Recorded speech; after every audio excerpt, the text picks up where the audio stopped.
Namaskar viewers, hello and welcome to Sansad TV. I am Teena Jha, you're watching Perspective. The government has made it mandatory for celebrities and social media influencers to disclose their material interest while endorsing any product, service or brand. Any violation will attract strict legal action, including ban on the endorsement. This has been announced by the Consumer Affairs Ministry as part of the new guidelines named Endorsement Know-Hows. These rules mandate endorsers, which include the celebrities, social media influencers, and even the virtual influencers, to behave responsibly. The government hopes that these rules will act as a deterrent against misleading advertisements and unfair trade practices. So we'll try and understand more about its objective, what the details entail on the disclosures, also the penalties on violations, and the way forward towards effective implementation. From distinguished panelists who are joining us on the program, we have with us, and in fact, 3 guests join us virtually on the program today. Ms. Khushbu Jain, she is advocate cybersecurity laws. Ms. Neha Bhandari, she is a social media influencer.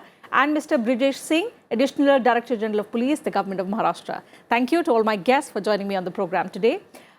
Ms. Jain, let's begin first by understanding the specifics of the endorsement know-hows that the government has released, some of the broader objectives of these set of rules. To start with, let me give a little background as to why there was a need of it. Yes. So to start with, see this glamorous persona or the celebrity aspect or the influencer aspect to it has created an impact more than anybody else when it comes to consumers, when it comes to humans. And we have seen that the shift has happened, that from normal television, from normal advertisement standards, social media has taken a very front stage when it comes to advertisements, when it comes to getting influenced, when it comes to consumer market playing. So is the need that now that this has become one of the largest medium of endorsement, largest medium of advertisements, social media has become one of the largest medium of advertisements for the company. Hence, the impact is also becoming very high, and the impact is in both the sides. One is the good, one is the bad. And that's where we needed a legal intervention, because if I may just quote some numbers to you, there have been instances where complaints have been numerous in 1 year. Like if you see 2021, there have been highest number of complaints which were being reported against advertisement sectors like healthcare, cryptocurrency, gaming, gambling, and so on and so forth. Hence, it was very, very vital that some regulation comes in play. Hence, under the Consumer Protection Act, the new guidelines have come up. Now, coming back to your direct question, that what exactly the guidelines pertain to, guidelines are nothing but they are making it mandatory that there is an endorsement know-hows for the celebrities. Now, when I talk about endorsement know-how, then they are talking about that you need to disclose that this is a paid promotion that you're doing. One. Second, when you disclose something, you have an obligation to understand or to review that whatever you're claiming or the product is claiming, you have, in a way, you are aware about those things. Now, when I say that whenever the celebrities are doing the promotion, they should make sure that it is being clearly visible during that promotion, that this is a paid promotion, not that they use it personally, and not mislead any consumer in that manner. When I say something which is clear, that means it should be hard to miss. And for that also the guidelines very clearly depict that hard to miss, where you have to make sure that if it's a promotion on social media with a pictorial form, you have to put it very clearly over there that this is a paid promotion. If it is via some reel or something, there should be a ticker that should continuously go, which is visible. If there is a post, then it should not be hidden within hashtags or things like that, but it should be clearly visible that it's a paid promotion. Now, they have also went on talking about paid promotion should not be interpreted in the manner that you're actually getting paid in the fiat currency, but it can be a barter system, it can be via hotel stays, or it can be via exchange of products, or different modes of exchange. Whatever ways you're paid, any gift item paid to you is also inclusive of paid promotion, and hence that should form part of it. Now, in failure to do so, there are hefty penalties which are being sure. We'll come to the penalties in just a bit. We'll come back to the penalties and understand more about what the penalties say in terms of the first-time offence, repeated offences, and whether they're enough. But in the meanwhile, let me bring in Ms. Neha Bhandari and understand from her, how does she look at the regulation? Ms. Bhandari, how does it affect the social social media influencers, and do you find it reasonable? Hi. First of all, I would like to say that being an influencer since 2, 3 years now, and how we started about promoting a brand or collaborating with people as you know it was clear that what we usually do is that we take the product, we do the barter system, first of all, when we start the promotion. And we usually mention it that it is a paid promotion, or we are collaborating with such a brand, or it's a new brand which is coming up with these products and with these benefits and everything. Mm-hmm. And we usually give a review on the personal experience of ours. If we have any experience which is bad or which is not good, then we do share that. We always keep on checking with the brand first that what needs to be informed to our customer, to our audiences. Depending on that, we do it. But I actually personally believe that when you are in this market, when you are working as an influencer, when thousands of and lakhs of people are getting influenced by what you are actually giving them or providing them, then it actually matters to give them the right product. Right. Just not for the money, not for the for getting the product. I personally believe that if when I was not an influencer, when I used to look forward to an influencer to get a product, I was seeking for an honest review, and that's what I do. And if in case I have to reject some brand if they are not agreeing on my part to give an honest review, then I don't do that promotion. That's how I work. And usually influencers these days work like this. And we always mention the paid promotion. And that's good that there are some changes which has been made, and that's good for our audiences, that's good for us as well in in basis of the legal terms and everything. Okay. So I personally believe that whatever has been going on, it's for our good. Okay. That's what I Mr. believe. Singh, coming to you, the fact that, this was the need of the hour, given the scenario we're in, we were looking to bring about some kind of policy to prevent misleading advertisements, unfair trade practices. Is this move going to be enough? What do you think? I feel it's a good step because, look at the harm that was already happening to unsuspecting consumers. Now, what Ms. Neha said is the ideal scenario. But if you just look at last 2 years, then the number of celebrities and influencers endorsing cryptocurrencies was a very dangerous move. I don't believe they were actually using or investing in those cryptocurrencies. So let them disclose that they have actually invested in this cryptocurrency and they have found it to be very useful when all their capital gets wiped off to 1%.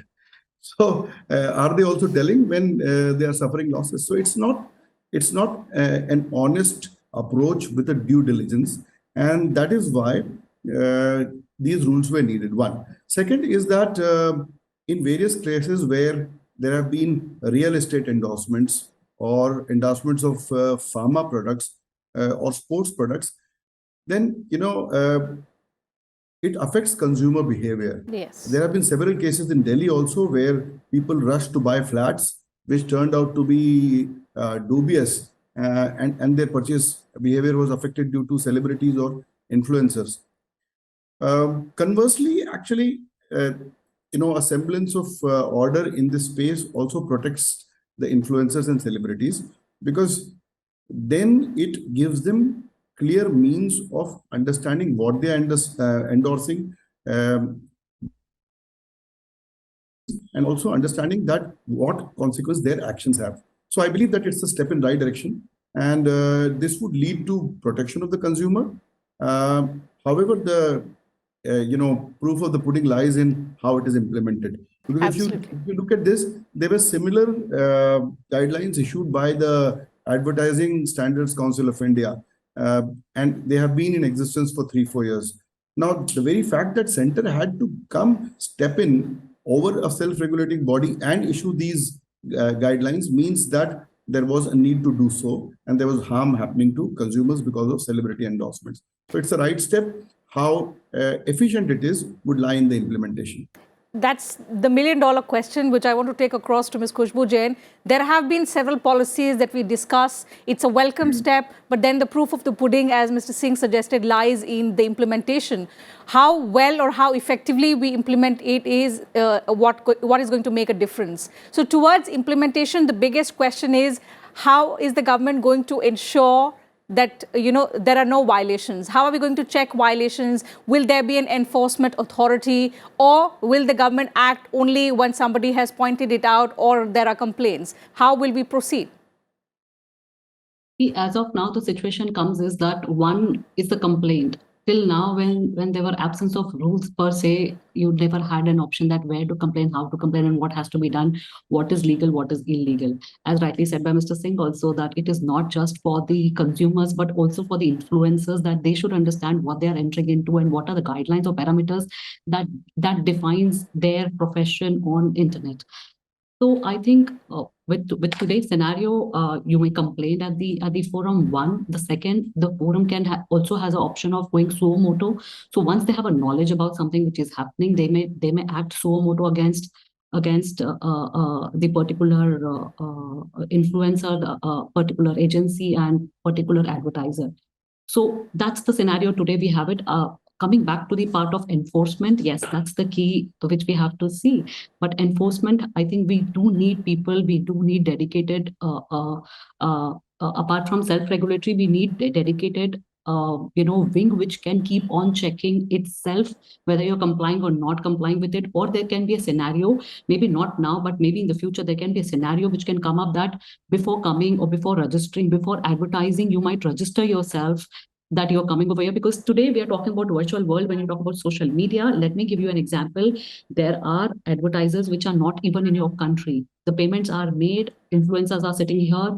The only people we see, the face we see, are the celebrities which we know. But practically, those companies don't exist over here in India or within the Indian jurisdiction. And if illegality, if they come under the ambit of illegal activity, and whatever the promotion has been happening is not in an ideal manner, it should, then practically to go and catch hold of the main person becomes a difficulty. So that's where I think these guidelines will play a very important role, because influencer will also understand, and they will come to an aspect where they will check the corporate profile of the company for which they are promoting the brand. They will also understand the financial credibility of the company, that whatever they're providing services, like for example, real estate example, which was given by Brijesh, they're aware about that what exactly is the status. They check the license or the licensed activities of the brand or the company.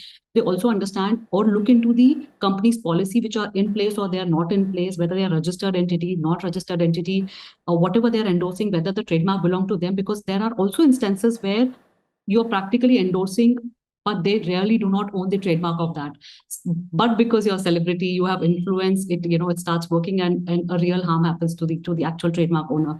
So also to see trademark ownership and the control, to look into the product's compliance in terms of law, in terms of diversity and inclusivity of human rights, understanding your own legal nuances in the country, that what is legal, what is not legal. For example, depicting women in a objectionable manner is a criminal offense. So whether you should do that, not do that, hurting any religious beliefs of any entity or any group is also a punishable offense in India. So whether are you getting into those things? So to be aware about those things, plus also seek indemnity from these companies, because now that liability comes on the influencer, they have to make sure that they are getting into indemnifying themselves, and also they're having a proper legal declaration in their contract. So they get into a proper legal contract, and that's how I think the streamlining of the largest growing influencer marketing stream will come in in shape. Okay. Ms. Bhandari, are you worried that there are some gray areas which will be difficult to explain going forth? So, for example, as an influencer, you are using a product for which you're not being paid. You are merely using maybe a device as a prop. but then perhaps you get a notice seeking explanation because you have not, disclosed that you're being paid or you're not being paid? Or will it be difficult going forward to convince that you have not been paid for that particular thing? Do you think that could create problems for influencers, especially those who are yet starting, getting to know the system, and and now such a difficult and such a stringent regulation is in place? Definitely. See, the people who are starting this influencing and things, they don't get paid for anything. Me being honest in that part, they get the barter system, as I said earlier, right? But I believe that if you're giving an honest review, and if you're getting, if you are getting some brands from abroad, or you're getting some brands out of India, which they don't even exist here, and people are not aware about it, even you in case are not aware about it, I don't think that I'll be comfortable doing a promotion on it. And if in case I do a promotion of it, and if somebody questions me that, or it puts an allegation that this brand is not real, or something happens, then how I can protect myself? I think that in that case, if the new law is coming up, that could be beneficial for us as well, for influencers, for consumers, and for the brand as well, to get the to get to the roots, that if that brand actually exists, or if the product which we are getting into the market, or which we are actually providing our consumers, if that product is actually as good or not, right? And people are actually getting influenced by us a lot, because we also check the reviews and everything. So I believe that the new law, this should be beneficial for all of us, not only for the consumers, but for the influencers as well. Because this is the bread and butter, I could say, that people are actually going on these days with YouTube, with Instagram, with Facebook. They're just doing into the influencing market and getting paid for it, right? And if in case, if there's some law which is actually harming the influencers only because of the consumers' right and consumers' good, because I don't think that we are in a different category. We even ourselves are consumers, right? We are also consuming something from some people, Yes. from brands. So the laws are for us as well. But keeping that in mind, I believe that uh, it should be legal, it should be good, it should be clear, it should be just picture, everything Okay, should be okay, point perfect in taken. that manner. Point taken. What do you think about the penalties? So for a single time violation, it says 10 lakh rupees. For subsequent offences, it says 50 lakh rupees. So per mistake, the amount goes up. Do you think it's too harsh? It is definitely too harsh, but everything is being, if there's a contract basis, if we are doing it with documentations, right? If supposedly we are not getting paid for anything, and then if something happens, because when you're new into this market, you're not aware about anything, right? I don't think that penalty should be in that way, that you did something and you just get penalized for paying 50 lakhs. It will be definitely, analyzed what exactly happened, why it happened, and everything. But I think if you're doing something bad, a penalty should be there. Okay. Then only you'll be, in that manner, you'll be working good. Okay, okay. So, Mr. Singh, there are two questions. The first part being on the penalty. Do you think this is going to act as a deterrent? 10 lakh rupees for the first offence, 50 lakh rupees for repeated offences. Is it going to act as a deterrent? And the second point about implementation. You spoke about the key lying in the implementation. The fact is, we've had similar policies for larger social good, but there are some grey areas which are not clearly identified. There are some loopholes which are taken advantage of. How will we ensure that with this particular policy, the guidelines are followed the manner in which they should be? In criminal jurisprudence, the certainty of punishment is more important than the severity. So even if it's a small punishment, but if you're certainly going to get it, is much more effective than, let's say, a very stringent punishment, which one is not sure of getting. Okay. This has been observed all across. Views, which are necessarily my personal views, but I feel that there should be a proportionality regarding this. So there has to be a punishment in case of a violation. In case of a proved violation, there needs to be a punishment which needs to be certain. However, it would be useful to have a graded kind of system of punishment, wherein, let's say, if it's a real estate project which is running in thousands of crores, then why would a punishment just of 10 lakh rupees suffice? Then it should be a graded punishment which should be proportional to the project cost.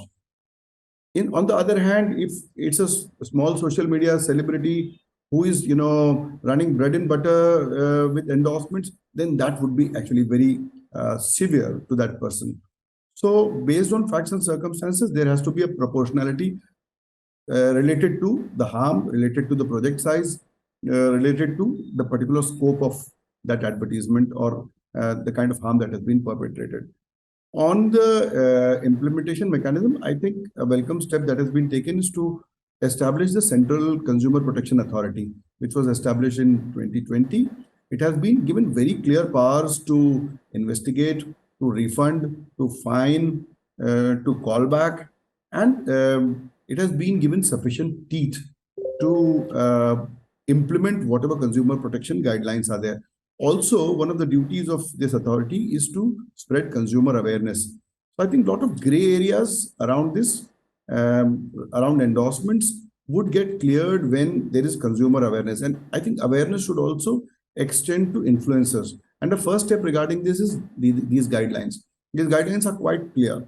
These guidelines are not just useful for consumers, but these guidelines are actually useful for the celebrities and endorsers. So then now they know what they are doing, what are the consequences of doing, and how they can protect themselves. Right. So I feel that the guidelines are clear. There has been an implementation mechanism set up, and I feel that this accords a great degree of protection to consumers against misleading advertisements and against buying something just because they are influenced without understanding the consequences. I think that's the most important part. The bottom line is that this is a much awaited welcome step towards protecting consumer interests, and that's where everything takes center stage. So that having been said, time allows me to take up only that much on the program today. Thank you once again to all the panelists for joining us on this edition of the program and sharing your thoughts, your views with us and our viewers. And to you viewers, thank you very much for your time. I'll see you same time on Monday now. Take good care of yourselves. Have a good weekend.